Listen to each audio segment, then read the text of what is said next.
ثم جعلناك على شريعة من الأمر فاتبعها ولا تتبع أهواء الذين لا يعلمون. Hukum berdoa dengan selain bahasa Arab di dalam sujud. Hadisnya berbunyi dalam riwayat Imam Bukhari ya, dari sahabat Abu Hurairah radhiyallahu an, aqrabu ma yakunu al-'abdu min rabbih wa huwa sajid. Kondisi hamba yang paling dekat di sisi Allah adalah ketika dia sujud. Fajtahidu fihi du'a. Maka hendaknya kalian banyak bersungguh-sungguh berdoa di dalam sujud, dalam seluruh sujud.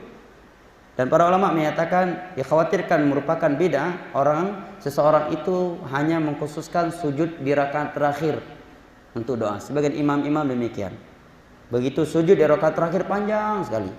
Tetapi ketika rakaat pertama tadi, sujud rakaat pertama, kedua, ketiga itu enggak. Ini keliru. Karena perintah Nabi dalam seluruh sujud mengkhususkan salah satu dari sujud tersebut tanpa dalil yang khusus, ini dikhawatirkan jatuh ke dalam bid'ah. Sekarang permasalahannya, apakah boleh doa dengan selain bahasa Arab? Yang pertama, ulama sepakat kalau dia membaca doa dengan doa yang datang dari Nabi SAW, ya itu boleh. Yang kedua, kalau doa dari Al-Quran, apakah boleh? Ini khilaf. Yang rajih wallahu a'lam bishawab adalah boleh. Karena yang dilarang dalam sujud dan ruku adalah membaca Al-Quran, bukan berdoa. Orang yang berdoa kemudian dia mengambil dari Al-Quran doa tersebut bukan sebagai tilawah, ya ini tidak dinamakan dia sedang baca Al-Quran, tapi dia sedang berdoa, hanya saja doa tersebut diambil dari Al-Quran. Demikian yang dikuatkan oleh beberapa guru kami. Terkait doa dengan selain bahasa Arab, sebagian ulama menyatakan tidak boleh, sebagian ulama menyatakan boleh. Yang menyatakan tidak boleh tidak ada dalil yang kuat bersama mereka. Sehingga pendapat yang kuat wallahu a'lam bishawab, ini salah satu yang dikuatkan oleh salah satu yang menguatkan ini adalah seorang ulama ahli usul dari Jazair, Syekh Ali Firkus, ya, dan juga mayoritas guru kami adalah boleh dengan beberapa alasan. Yang pertama, keumuman hadis Nabi. Hendaknya kalian berbanyak doa. Nabi tidak mengkhususkan bahasa Arab. Tentu umat beliau ada yang selain Arab.